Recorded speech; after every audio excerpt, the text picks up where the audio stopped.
Boa noite, então. Vamos começar. Como eu estava falando para vocês, boa noite. O meu nome é Carolina. Para quem está chegando aí agora, o meu nome é Carolina Fará. Eu sou da comunicação e marketing aqui do Instituto Mário Pena. E os nossos pacientes, eles não podem ficar em casa e abandonar o tratamento oncológico nesse momento tão difícil que nós estamos enfrentando, né? Esse é um dos motivos que nos fez lançar o Mário Pena Conecta, que é uma série de lives aqui no Instagram, com o objetivo da gente vai conversar com diversos especialistas, cada semana com um de uma área diferente. As nossas lives, elas servem como um espaço de interação e com muita informação. A nossa ideia é levar segurança e tranquilidade para quem está enfrentando o câncer nesses tempos aí, né, que estamos vivendo de coronavírus. Hoje, nós vamos conversar, como vocês estão vendo aí, a gente já divulgou no decorrer dessa semana a nossa conversa com o Dr. Rodrigo Vieira, que é o gerente geral do Instituto Mário Pena. Mas antes de passar a palavra para o Dr. Rodrigo, eu quero falar algumas coisinhas com vocês. Vocês estão vendo aí que nós estamos sem máscaras, né, Dr. Rodrigo? Sim. Mas por que nós estamos? Nós estamos tomando todos os cuidados necessários. Porém, o Dr. Rodrigo ele está em uma sala e eu estou em outra. Então, nós estamos mantendo a distância exigida com todos os cuidados que nós, né, todos os funcionários e os pacientes do Instituto Mário Pena vêm adotando. E quero pedir para você, participa com a gente, manda a sua pergunta, todas as suas dúvidas. Mesmo que a gente esteja falando, nós estamos aqui para ver tudo que você está mandando e nós vamos responder tudo de acordo com o que vocês forem mandando, tá bom? Agora sim, eu vou passar a palavra para o Dr. Rodrigo. Dr. Rodrigo, boa noite. Boa noite, Carol, boa noite a todos aí que nos acompanham. Primeiramente, eu queria agradecer aí pela oportunidade e agradecer a todos que estão participando conosco. Acho que é um momento muito importante para a gente aqui no Mário Pena e para toda a comunidade, né, para a gente tirar as dúvidas nesse momento, que é um momento difícil para todo mundo, né, de reorganização, de enfrentar uma nova realidade. E nesse momento várias dúvidas surgem, é natural mesmo. Então a gente está aqui para tentar esclarecer o máximo possível das dúvidas. Bom, então vamos começar, doutor Rodrigo, falando um pouquinho que é uma dúvida constante para todo mundo. Como é que foi essa decisão, explicar um pouquinho para as pessoas que estão aí nos vendo, como é que foi essa decisão aqui do Instituto Mário Pena de adotar medidas específicas para atender os pacientes nesse momento de coronavírus? Perfeito. Então, Carol, respondendo a sua pergunta, eu vou tentar dividir essa resposta em dois pontos. O primeiro ponto é a nossa organização em relação aos pacientes oncológicos do serviço e o segundo ponto é em relação aos pacientes com suspeita de Covid. Então, o primeiro ponto a gente sabe que, a despeito da pandemia de Covid, os pacientes continuam também adoecendo, né, e agudizando doenças crônicas, no nosso caso, as condições relacionadas ao câncer. Então, a gente teve que se organizar para que o acesso dessas pessoas continuasse ao hospital e também para que essas pessoas não entrassem no fluxo, que elas se encontrassem com as pessoas com suspeita de Covid. Ou seja, a gente teve que se preocupar com os fluxos do serviço para separar as pessoas com suspeita e com não suspeita de Covid. E o segundo ponto é em relação ao Covid em si.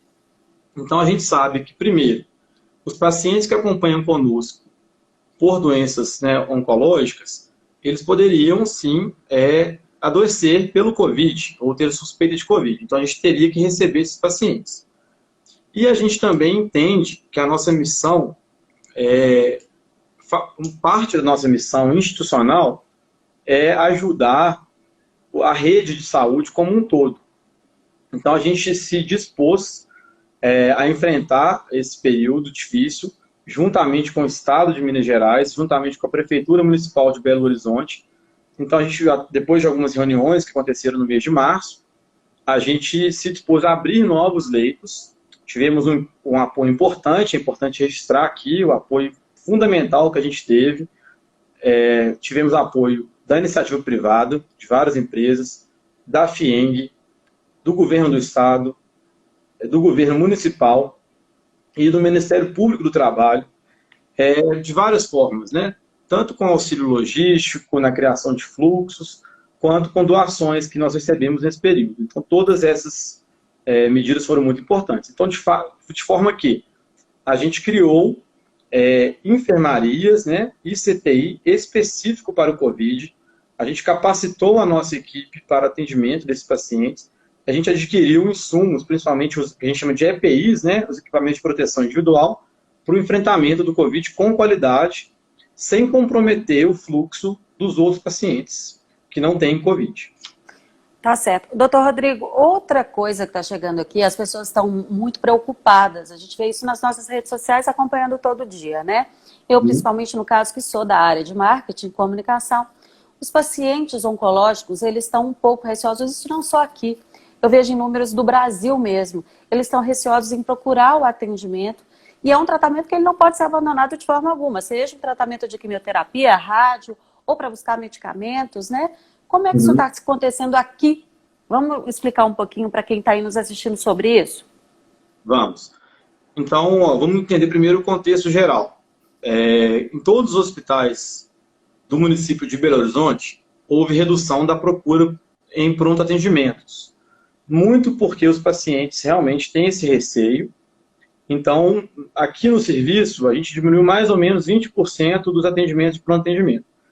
Esse número chega a ser até maior em outros hospitais. Alguns hospitais reduziram 30%, 40% de atendimentos por esse receio. Então, esse é um cenário global, isso não é só aqui no Instituto Mário Pena. Isso, de fato, aconteceu. Quando a gente fala do Instituto, especificamente, a gente trata, a nossa vocação, a nossa missão é o tratamento do câncer para os pacientes do SUS. Eu vou falar isso um pouco mais tarde, a gente atende convênios também, como Hospital Geral, atendemos várias condições, mas para o SUS, que é o nosso maior volume, a gente atende exclusivamente pacientes com câncer ou suspeita de terem câncer. Então, nesse caso, é mais importante ainda que esses atendimentos não sejam interrompidos. Então, a gente estimula as pessoas que fazem acompanhamento conosco a procurarem, sim, o atendimento, caso passem mal, caso tenham alguma, a gente chama de agudização, né, do quadro delas, porque nós estamos tomando todas as medidas necessárias de proteção e segurança desses pacientes. E tem também, Carol, aqueles pacientes que acompanham conosco nos ambulatórios, nos consultórios médicos. Aí, nesse caso, é o segmento do consultório do paciente com câncer. Seja para fazer quimioterapia, radioterapia, cirurgia, ou aqueles pacientes que já foram tratados, ou os que estão ainda em definição do que fazer. Todos esses pacientes devem sim continuar acompanhando conosco, exceto os casos em que o próprio hospital define uma mudança de agenda. Então, tem alguns pacientes que fazem um controle que é menos crítico a gente alongar um intervalo de consulta. Então, nesses casos, o próprio hospital comunica aos pacientes, para a segurança deles, que essa consulta vai ser postergada. Mas, para os demais casos, a gente está mantendo, sim, os atendimentos. E, repito, a gente estimula que os pacientes continuem contando conosco, porque estamos nos preocupando e tomando as medidas necessárias. Inclusive também, doutor Rodrigo, as cirurgias permanecem, né? Isso é uma dúvida também para todo mundo. Porque também nós temos aqui dentro, nós funcionários, nós temos outras medidas que foram adotadas, como eu falei já anteriormente, tanto para a nossa segurança quanto a dos nossos pacientes. Então, sobre isso agora, vamos falar um pouquinho disso, desses cuidados aqui dentro. O que é que mudou no hospital? Beleza. Falar rapidinho, Carol, das cirurgias. No início da pandemia de Covid, houve um cancelamento em todo o país das cirurgias que a gente chama de eletivas, que é as cirurgias que são marcadas, né, que são agendadas, não são aquelas cirurgias urgentes. Volto a dizer, o nosso cenário é um pouco diferente, porque como a gente lida com o câncer, várias cirurgias, caso sejam canceladas, elas podem ter um impacto negativo para o paciente. Então, a gente só postergou, cancelou cirurgias não relacionadas ao câncer nos casos dos convênios. A grande, esmagadora maioria das nossas cirurgias foi mantida. E aí a segunda questão, o que a gente fez? Quais mudanças que a gente fez no hospital? Então foram várias mudanças. Então a gente fez capacitação de profissionais e a gente fez realocação. Então o que isso significa?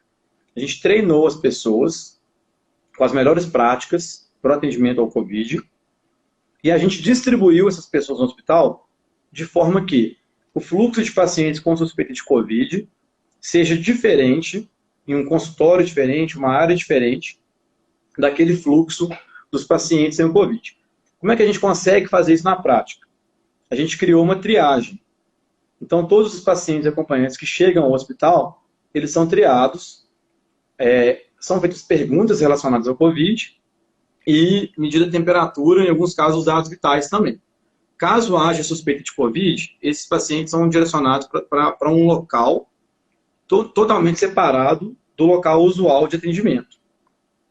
Além disso, adotamos medidas de uso de EPI. Então, todos os nossos colaboradores têm orientação de usar os equipamentos de proteção individual necessários, bem como os acompanhantes e pacientes. E as medidas também de distanciamento. Então, aqui no hospital, quem frequenta aqui já deve ter visto isso, a gente tem indicações no chão, relacionadas ao distanciamento, e nas cadeiras também. Então, as nossas cadeiras de setor de espera, parte delas é bloqueada para que os pacientes não fiquem próximos e mantenham o distanciamento preconizado de 1 metro, pelo menos. Outra coisa importante, doutor Rodrigo, para a gente falar realmente agora que o senhor falou sobre os EPIs. Existe uma dúvida, apesar de ser uma instituição filantrópica, né, nós vivemos sim de doações. Mas é importante a gente falar sobre qual é a situação dos nossos EPIs, porque nós não estamos com falta de nenhum EPI. O senhor me corrija se eu estiver errado em algum dado, mas é importante falar isso também, como é que está a questão dos EPIs aqui internamente. Ótimo. Essa questão dos EPIs ela foi muito crítica no começo da pandemia para todos os hospitais, não só para a gente, porque houve um desabastecimento no mercado, principalmente de máscaras. Então, nesse momento, vários hospitais, e nós estamos incluídos nisso, vivemos uma situação de dúvida assim, se realmente a gente teria fornecimento desses EPIs. Felizmente, a situação se normalizou, porque a gente teve doação e também porque vários fornecedores novos entraram em cena. Então, pessoas, assim, empresas que não produziam EPIs passaram a produzir.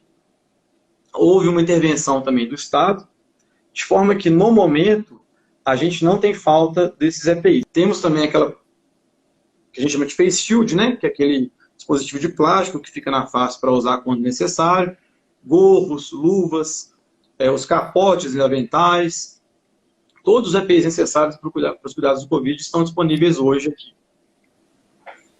Tá certo. Doutor Rodrigo, antes da gente partir agora para as perguntas, né, eu quero voltar a repetir. Manda suas dúvidas, as suas perguntas aqui para a gente que nós vamos falar, vamos responder tudo. Mas antes de começar a responder, doutor Rodrigo, eu só queria relembrar e pedir uma ajuda para quem está aí nos ouvindo e nos vendo, que, como todo mundo já sabe, nós vivemos de doações. Então, se você quer contribuir com a nossa instituição, é muito simples. Basta entrar no nosso site, que é o mariopena.org.br. Lá tem um campo à sua direita falando, faça a sua doação. É tudo muito simples, sem burocracia e com muita segurança. Agora, se você prefere fazer diretamente com um dos nossos atendentes, é só ligar para o 0800 039 1441. Para quem não prestou atenção, eu vou repetir, é o 0800 039 1441. Tá certo? A sua doação ela é muito importante para cada um dos nossos pacientes. Vamos falar agora, eu recebi aqui, doutor Rodrigo, uma pergunta da Vanessa. Ela está querendo saber se o paciente em tratamento, ele deve prosseguir, ele pode e deve continuar com o tratamento da radioterapia? Sim. Como eu falei numa resposta anterior, na verdade, caso haja alguma contraindicação ao tratamento, essa contraindicação, seja ela relacionada ao Covid ou não, ela será passada pela equipe médica. Então, os pacientes não têm que tomar nenhuma ação de receio, de medo em relação a isso. Venham normalmente ao tratamento. Caso seja necessário, a equipe médica, a equipe de enfermagem, a equipe multi, vai informar. Tem mais uma aqui da Adriana agora. É possível fazer a quimioterapia junto com a radioterapia? Isso ela está falando para não ter que vir ao hospital mais de uma vez. Isso é possível? Se tem algum problema, isso é recomendado, doutor Rodrigo? Perfeito. Na verdade, existe até um termo técnico para isso, Carol. A gente chama isso de concomitância, o termo técnico que a gente usa. É quando a radioterapia e a quimioterapia são feitas no mesmo período, né? Não necessariamente no mesmo dia, mas no mesmo período. Aí a resposta para isso isso vai depender caso a caso. Então, para determinados tipos de câncer, isso é recomendado. Para outros tipos, ou de repente para outros estágios, que a gente chama, é o momento em que a doença está, é recomendado que seja feito um intervalo. Então, cada paciente, cada doença se comporta de uma forma. As nossas equipes são treinadas também, né, altamente capacitadas para identificar os casos. Então, quando há necessidade de ser junto, a gente faz junto. A gente tem até um consultório, a gente chama ambulatório de concomitância para isso. Quando não é necessário ser junto, a gente faz separado. A gente entende também essa questão logística, às vezes para os pacientes é difícil ficar indo e voltando, mas o que vem em primeiro lugar para a gente é a qualidade assistencial. Então a gente faz o que é melhor. Tá, e tem uma pergunta agora aqui da Júnia. Ela está querendo saber com relação aos idosos. Mudou alguma coisa no tratamento dos idosos? Eles precisam de um cuidado a mais para vir para o hospital ou não? Como é que está isso com relação ao tratamento de idosos? Perfeito. Os idosos, como quase todo mundo aí, imagino que saiba, eles fazem parte do grupo de risco para o Covid, né? Então, eles, caso se infectem pelo Covid, eles têm a maior chance de desenvolver alguma forma mais grave da doença. Então, acho que a preocupação vem muito desse cenário. Mas, ao mesmo tempo, os idosos podem ter mais risco também em relação ao câncer, né, no nosso caso. Então, a nossa recomendação para a população idosa que faz tratamento conosco é continuar vindo às consultas, continuar vindo nos acompanhamentos normalmente. Normalmente. Caso seja necessário alguma intervenção, como eu expliquei também nas outras perguntas, essa intervenção será orientada pela equipe. Então, caso seja necessário postergar alguma consulta de retorno, remarcar algum procedimento, tudo isso é comunicado pelo hospital e orientado. A gente pede que as pessoas não tomem as decisões por conta própria, que elas venham, se consultem, conversem conosco, esclareçam suas dúvidas, a gente está aberto para esclarecer, toda a nossa equipe é treinada, e caso seja necessário, então, alguma medida, a própria equipe comunica a pessoa. Ótimo, então é importante ressaltar, né, doutor Rodrigo, que caso haja alguma alteração, tanto em consulta ou qualquer procedimento, nós aqui do Instituto Mário Pena que vamos entrar em contato com o paciente, seja para remarcar ou passar as devidas orientações. Perfeito, é isso. Uma outra pergunta aqui, aproveitando que a gente falou agora há pouco de radioterapia, de um casal, é o Tiago e a Lucinéia Rodrigues. Eles estão querendo saber quais são os efeitos mais comuns do tratamento de radioterapia. Existe algum específico que a gente pode falar que é mais comum? Como é que é? Tá bom. Primeiro eu vou explicar de forma bem básica assim, no que consiste a radioterapia. Acho que nem todo mundo sabe. Radioterapia é um dos tratamentos previstos para o câncer. Ele consiste na irradiação, então tem raios mesmo, que são, tem uma máquina que chama acelerador linear. Ela emite essa radiação, é uma dose de radiação bem superior ao raio-x, por exemplo, bastante superior. E essa dose ela é direcionada ao tumor, de forma a matar as células do câncer. Então, a radioterapia é isso para quem não conhece. De forma bem simples, tá? Para todo mundo entender. Então, quais são os efeitos da radioterapia? Isso vai depender do local de tratamento. O tratamento com radioterapia, ele é planejado. É feito um planejamento com o uso de tomografia, profissionais de física, um profissional que chama dosimetrista, um médico radioterapeuta que é especialista na área, para minimizar os efeitos colaterais. Então, para colocar essa dose de radiação correta e no lugar correto, para ela atingir apenas o tumor. Só que a gente sabe que, às vezes, para curar a doença, para tratar a doença, essa dose, como ela é alta, ela pode atingir algum outro local próximo ao tumor. Então, os efeitos colaterais da radioterapia têm a ver com a radiação atingir algum órgão próximo de onde está o tumor que a pessoa tem. Então, dependendo do local, tem um efeito colateral específico. Então, vou dar alguns exemplos. Se é uma lesão aqui embaixo, na barriga, pode dar uma irritação na bexiga. Então, a pessoa ela pode, por exemplo, durante um período, ter um pouquinho de sangramento no xixi, ou alguma irritação, alguma dorzinha para fazer xixi. Caso seja na face, ela pode perder um pouco do paladar, perder um pouco do olfato, ter algum tipo de rouquidão ou de dor na garganta. e assim por diante, de acordo com a região que é feita. Vários desses efeitos, eles tendem a melhorar com o tempo. Eles são mais intensos no começo, enquanto a pessoa está tratando, nos primeiros dias, semanas e meses, e tendem a melhorar com o tempo.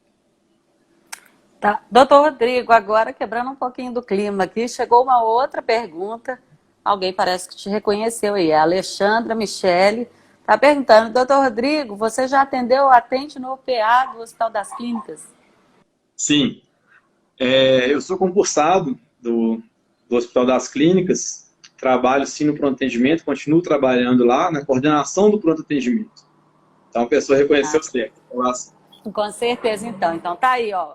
A pergunta é da Alexandra Michele, então provavelmente te reconheceu de lá sim.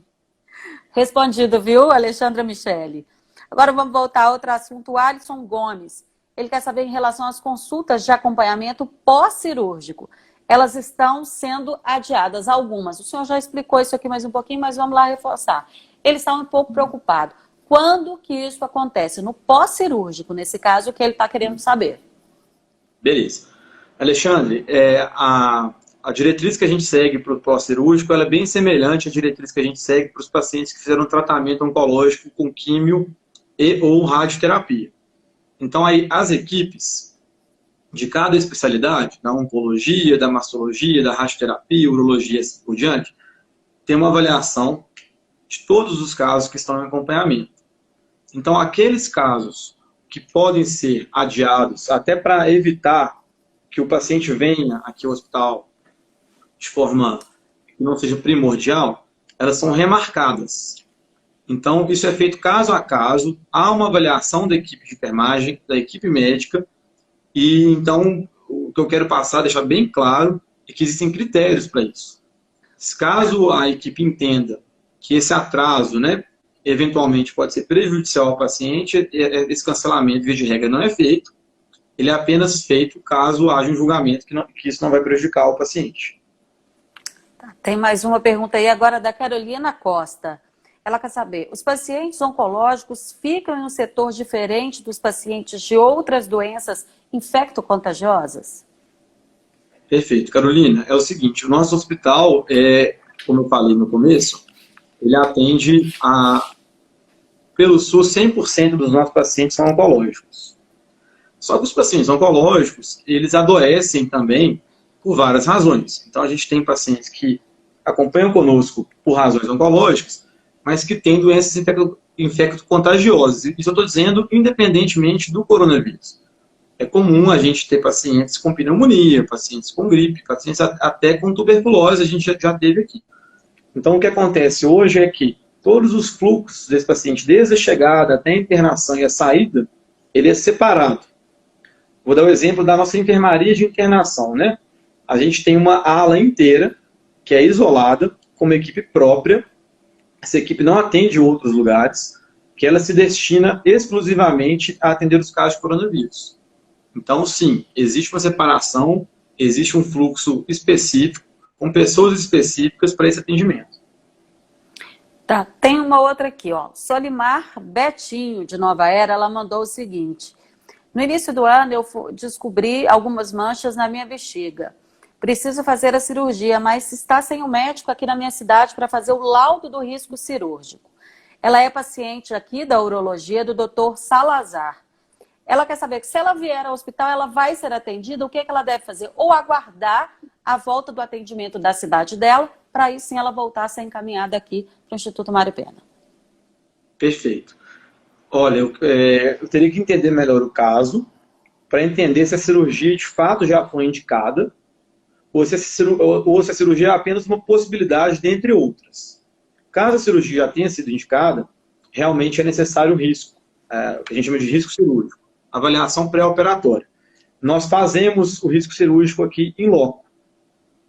Então, eu oriento a senhora Solimar, pode entrar em contato conosco por telefone, o número 3349-1212, e aí, caso a cirurgia de fato já seja marcada, ela vai agendar uma consulta para a realização do risco cirúrgico.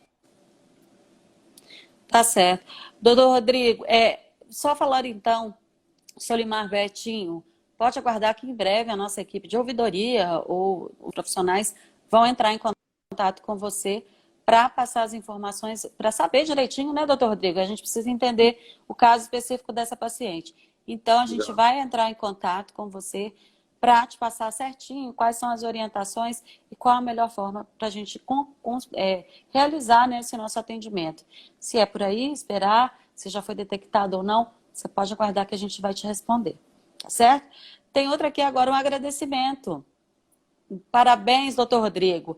Equipe assistencial de apoio e marketing do Instituto Mário Pena pela apresentação e cuidados com os pacientes. Obrigada, eu só tenho que agradecer agora com você aí, doutor Rodrigo. A pessoa não se identificou. Muito obrigado, a gente agradece de coração. Né, o nosso objetivo sempre é atender as pessoas da melhor forma, com qualidade assistencial e humanização. E quando a gente tem o retorno positivo, a gente fica realmente muito satisfeito. Obrigado. Doutor Rodrigo, o senhor tem alguma consideração final a fazer? A gente já está chegando ao nosso finalzinho aí dessa primeira live do Mário Pena Connect. E eu queria que o senhor fosse para as considerações finais. Ótimo. Primeiro, agradecer a todos aí que estiveram presentes nessa live. É realmente muito importante esse momento de interação. São fundamentais para a gente. E para fechar, eu queria reforçar algumas coisas que eu já falei aqui, que você também falou, Carol, mas que eu acho que tem que ficar como mensagem para todos. Primeiro, que essa fase que a gente está vivendo, ela é uma fase difícil para todo mundo. Ela é difícil para os pacientes, mas ela também é difícil para a gente. Para os médicos, para os gestores, porque a gente está lidando com uma série de coisas novas, né? E a gente tem que criar, a gente tem que, o tempo inteiro, ter um dinamismo, né, de se adaptar às situações. Então, eu queria passar a todos a mensagem que o Instituto Mário Pena tem se preocupado com essa situação, temos tomado todas as medidas necessárias.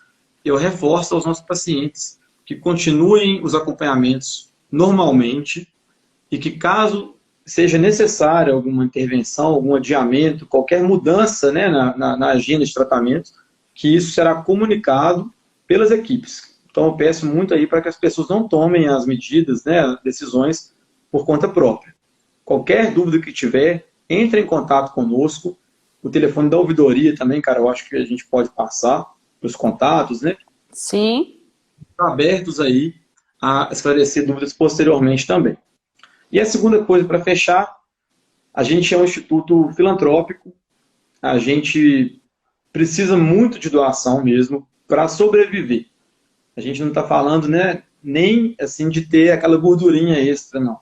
A gente precisa disso para realmente manter as nossas contas, pagar materiais, medicamentos, né, coisas do dia a dia mesmo. Então é muito importante, a quem puder, que nos auxilie com qualquer doação, qualquer valor, já ajuda o Instituto, para que a gente possa prosseguir com a nossa missão de cuidar dos pacientes aí com câncer, não só em BH, mas em todo o estado de Minas Gerais. É isso aí então, gente. Quem puder ajudar, vou voltar a lembrar quem está chegando agora, ou quem chegou no meio e não pôde acompanhar, para fazer uma doação para a gente é muito fácil. Basta entrar no nosso site, que é o mariopena.org.br. Do seu lado direito, lá no alto da tela, tem uma parte doar, doações. Você entra e clica com toda a segurança. Agora, se você preferir entrar em contato conosco, é pelo 0800 039 1441. Eu vou repetir. 0800 039 1441.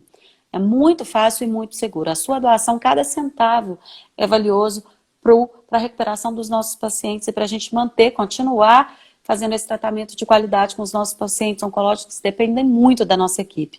Então, reforçando, hoje foi a primeira, a gente queria agradecer a todos vocês que estiveram aí conosco, participaram, mandaram as perguntas, deram seu like aqui pra gente, mandando energias positivas. Obrigada. Essa é apenas a primeira.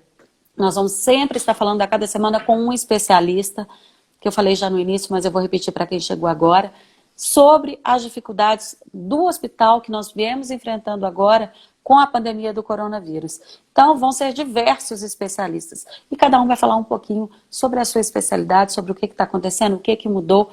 E a sua participação ela é sempre muito importante para a gente. Então acompanhe as nossas redes sociais, o Instagram, o Facebook, o LinkedIn e também o nosso canal no YouTube. Fica de olho que nós vamos começar já a divulgação da especialista, tenho certeza que todo mundo vai adorar, que estará conosco aí na próxima semana.